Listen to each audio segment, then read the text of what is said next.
Study the Bible, read the Word. It may sound corny, guys. I get it. Corny naman ito, pa-Bible, pa, praise the Lord, praise the Lord.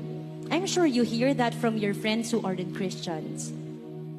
But you know that the kind of love that hindi nyo kayang ipaliwanag. And that's my prayer for each one of you. And bilang isang nanay, wala nang masasarap pang makita na ang mga anak nila lumalapit sa Diyos. Because me, my sons, I don't have dreams for them. I don't dream for them to be rich. Hindi ko pinapangarap na maging maganda ang buhay nila. Ang pangarap ko lang, ang dasal ko lang makilala nila ang Diyos. Because once they have God in their lives, nothing can stop them. Nothing will be impossible for them. And that's my prayer also for each one of you. That you have God in your life, that He will work wonderfully for each one of you.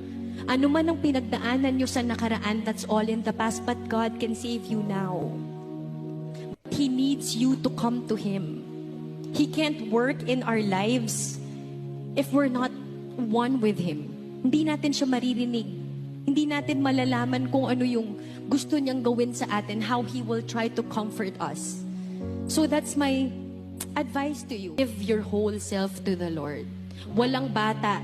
Hindi ako naniniwala na kailangan magkaedad ka para magkaroon ka ng relationship kay God.